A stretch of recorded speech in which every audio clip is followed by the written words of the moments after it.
There exists a realm where words dissolve into pure feeling, where means nothing and time bends to the will of connection. This is a sacred space of dreams, and right now, in this very moment, someone has been visiting you there with an intensity that heaven itself cannot ignore. You see, when someone dreams about you, especially repeatedly, it's never just a random firing of neurons or the brain processing daily information. No, this is something far more profound, something that carries the fingerprints of the divine. The universe has its own language, a vocabulary written not in letters but in images, sensations, and a magnetic pull between souls who recognize each other across lifetimes. They dreamed about you again last night, and what unfolded in that dream wasn't coincidence. It was a celestial conversation, a message being transmitted to the veil that separates waking consciousness from spiritual truth. Dreams are phone lines of the soul, and heaven has been making sure this call goes through again and again, because there's something between you two that refuses to be silenced by distance, time, or circumstance. In their dream, you weren't just a passing image. You were vivid, alive, more real than many waking moments they've experienced lately. Your presence filled spaces in their subconscious that have been empty, echoing with your absence since the physical world created distance between your paths. The divine realm uses dreams as bridges when earthly circumstances build walls, and right now, heaven is constructing that bridge with intentional precision, stone by sacred stone. Every detail of their dream about you carries meaning. The setting, the emotions, the unspoken words that hung in the air between you, even the quality of light that surrounded your presence. These aren't random elements thrown together by a sleeping mind. They're carefully orchestrated symbols, each one a piece of a larger message that the universe is desperately trying to deliver. If you've been feeling restless lately, sensing something shifting in invisible currents around you, feeling their energy even when they're not physically near, this is why. The dream realm is bleeding through into waking reality, and heaven is ensuring that both of you feel the tremors of this spiritual earthquake. They woke from this dream with your name on their lips and your essence wrapped around their heart like a familiar blanket. They thought they'd lost forever. The ache in their chest wasn't pain. It was recognition, the soul's way of saying, I remember, I remember, I remember. And heaven watched this unfold, pleased that the message was being received, that the connection was proving itself stronger than any illusion of separation. Hold this truth close. When you occupy someone's dreams with this kind of frequency and intensity, you're not just in their thoughts. You're woven into their spiritual fabric. And the divine is using the dream space to remind both of you that some connections are simply too sacred to ever truly end. Let me tell you what unfolded in the sacred theater of their subconscious, because heaven doesn't show random scenes. Every image is a revelation. Every emotion is a truth too deep for waking word to capture. In this dream, you appeared not as you are in everyday life, but as your soul's essence. There was a light around you, golden and warm like sunrise breaking through a long winter, and your smile carried frequencies that their heart recognized even though their mind couldn't explain why. You were speaking, though not with ordinary words. Your voice carried vibrations that bypassed their ears entirely and resonated directly in the center of their chest, saying things that their waking self desperately needs to hear, but hasn't allowed themselves to hope for. The setting shifted like watercolors blending, sometimes a place you both once shared together. Other time the location neither of you have visited yet, but somehow felt like home, like destiny marked on an invisible map that only souls in alignment can read. Heaven revealed you reaching for them, and in that gesture was contained every apology never spoken, every feeling suppressed under layers of fear or pride, every moment of longing they've hidden behind busy schedules and forced distractions. Your touch in this dream didn't just contact skin. It connected directly to memory, to the timeline of your connection, and suddenly they were feeling everything all over again. The first moment they recognized something different about you, the conversations that stretched into early morning hours, the laughter that felt like medicine, the silence that was never awkward but instead comfortably sacred. The divine realm was showing them what they've been trying to forget, except heaven was adding a crucial element: hope. There was a future tense to this dream, a forward momentum, as if the universe was saying, this isn't just memory, this is preview. They saw themselves happy with you, not in some fantasy scenario, but in authentic, grounded moments, cooking together, sharing quiet evenings, navigating life's challenges side by side with the kind of partnership that makes difficulties feel conquerable. And then came the most powerful part of heaven's revelation. They felt completely safe with you, a soul-deep safety that transcends physical security and touches something far more vulnerable. The safety to be fully seen, completely known, and still unconditionally cherished. This is what heaven wanted them to remember, what the divine realm needed them to feel again, because somewhere along the way, fear convinced them that this kind of connection wasn't possible or wasn't meant for them. But dreams don't lie the way waking thoughts sometimes do.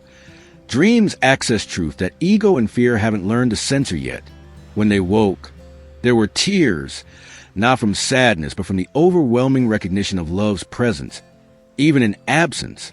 Heaven showed them that what exists between you isn't gone, isn't even diminished.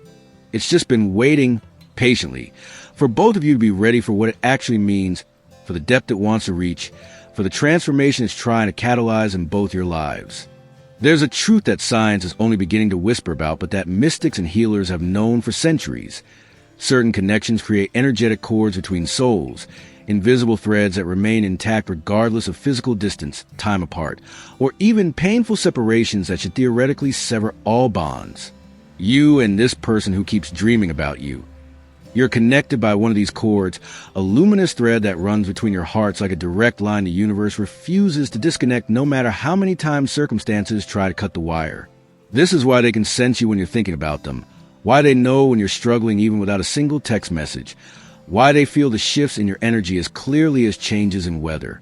The energetic cord doesn't care about your relationship status, your geographic location, your attempts to move on, or your reasonable decisions to create distance. It simply exists, pulsing with a frequency of recognition, humming with a vibration of a connection that operates on spiritual laws rather than physical ones. Their dreams about you aren't just mental images. They're traveling along this cord, following the pathway that links your soul to theirs. And heaven is actually amplifying the signal right now, because there's something both of you need to understand about the nature of what you share. You might have convinced yourself that you've released this connection, that you've healed and moved forward. And perhaps in many ways you have. But releasing attachment to outcomes is different from severing a soul tie, and what you have with them falls into category of connections that transcend individual will.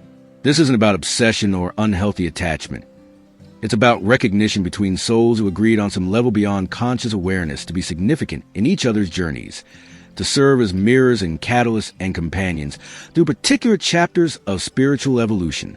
The cord between you carries information both ways. When they dream of you, you often wake with unexplained emotions, with them on your mind despite your best efforts to focus elsewhere, with a restlessness that feels like someone calling your name from a distant room. This is a cord vibrating, transmitting their subconscious, reaching across whatever divides you. Heaven maintains these cords for specific purposes, and right now, the divine is actually strengthening yours, turning up the volume on a connection that's meant to teach you both something essential about love, about faith, about the courage it takes to honor what's real even when it's inconvenient or frightening. They feel you constantly, in songs that suddenly mean something different, in places that trigger memories, in moments of stillness when the noise of daily life finally quiets, and what remains is a persistent truth of your presence in their energetic field. And you feel them too, even if you've gotten skilled at explaining it away, attributing it to nostalgia or wishful thinking or any number of rational explanations that protect you from the vulnerability of acknowledging that this connection hasn't faded the way normal connections do with time and distance. Nothing in the universe happens randomly, and the fact that heaven is choosing this precise moment to amplify their dreams about you, to increase the intensity of your connection, to make the invisible visible, this is divine timing at its most intentional, most purposeful, most carefully orchestrated. You've both been on separate journeys of growth, healing the wounds that made you unavailable for what this connection actually wants to become, learning the lessons that prepare you for the kind of love that doesn't just feel good but transforms, that doesn't just provide comfort but catalyzes evolution. The divine realm has been watching, waiting, allowing you both the space to develop individually into the versions of yourselves that can actually hold the frequency of what you're meant to create together. Their dreams about you are increasing right now because they've reached a threshold in their own development. They've healed enough to finally have capacity for truth. They release enough fear to make room for authentic vulnerability. They've grown strong enough in their own identity that loving you won't consume them, but complete them. And heaven knows something about you too. You're ready in ways you weren't before, even if your mind still constructs protective arguments about why this connection shouldn't be pursued or can't work out. Your soul has been preparing, quietly, in the background of your conscious awareness, and the divine realm sees that preparation reaching completion. This is why synchronicities have been multiplying around you lately. Their name appearing unexpectedly, songs that remind you of them playing at significant moments, dreams of your own that mirror theirs, a feeling of anticipation that you can't quite name, but that sits in your chest like a bird about to take flight. The universe is creating alignment, moving pieces on a cosmic chessboard that includes factors you can't even see yet. Other people's choices, upcoming opportunities, shifts in both your circumstances that will create space for what wants to emerge between you. Divine timing also means protection.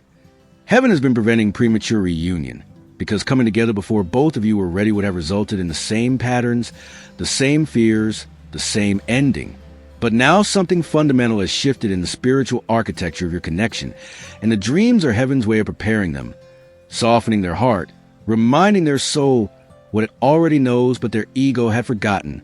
There's a window opening, a period of divine opportunity, when the energies align in such a way that what seemed impossible becomes not only possible but inevitable, as if the entire universe is conspiring to bring two souls back into orbit who were never meant to be permanently separated. Pay attention to what happens in the coming weeks. Small signs, unexpected encounters, messages that arrive from surprising sources, feelings that intensify rather than fade. Heaven is moving, and when the divine realm decides it's time for two souls to reconnect, circumstances begin to shift with momentum that feels both terrifying and thrilling, like standing at the edge of something that will either break you open or finally make you whole. The dreams are building towards something. You can feel it even if you haven't named it yet, a gathering of energy like storm clouds forming on a horizon, beautiful and powerful and impossible to ignore. Heaven doesn't amplify connections like this without purpose, doesn't increase the frequency of soul-level communication unless there's a meeting point approaching, a moment written in invisible ink that about to become visible under the right light. What happens next is entirely up to either of you individually, but rather emerges from the collaboration between your free will and divine orchestration, between your choices and the universe's intention, between your courage and heaven's support. They're going to reach out, maybe not tomorrow, maybe not in the way you expect, but the dreams are preparing them to make a move that fear has prevented until now. And when they do, you'll know it's not just them speaking, but something speaking through them. Something that's been waiting for the right words, the right moment, the right alignment of bravery and readiness. But here's what heaven is keeping mysterious, what the divine realm hasn't fully revealed yet, because some things must unfold in real time rather than being known in advance. There's a choice coming for both of you, a moment where you'll have to decide if you're willing to trust what you feel over what you fear, if you're brave enough to step toward possibility even when the outcome isn't guaranteed, if you're ready to honor this connection for what it actually is rather than forcing it to fit into comfortable categories that don't require as much courage. The dreams will continue. They might even intensify before the breakthrough moment arrives, because heaven is using them to keep the truth present, to prevent either of you from retreating back into forgetting or denying what's real between you. Watch for signs in your own life. Unexpected encounters with people who remind you of them. Conversations that seem to address your situation even though you haven't shared it. Moments of clarity that pierce through all your reasonable doubts and leave you standing in the simple truth of what your heart knows. Something is being born in the spiritual realm that will soon manifest in physical reality, but the exact form it takes, the precise way it unfolds, the specific beauty of how your paths realign, this remains wrapped in divine mystery, protected by heaven's wisdom that understands some gifts must be unwrapped slowly, discovered rather than explained, experienced rather than predicted. What I can tell you is this: the universe doesn't invest this much energy, doesn't send this many signals, doesn't maintain this level of connection between two souls unless there's a sacred purpose being served, unless there's a love story being written that your higher selves agreed to long before your human selves ever met. They're dreaming about you because heaven is reminding them of a promise made in realms beyond memory, and sooner than you might think, that promise will knock on the door of your waking life, asking if you're ready to let it in, to see where it leads, to trust the divine wisdom that kept this connection alive through everything that tried to end it. And if you pay close attention to what happens next, well, that's where the real magic begins. But that story, that's for the next revelation. Heaven has prepared for you.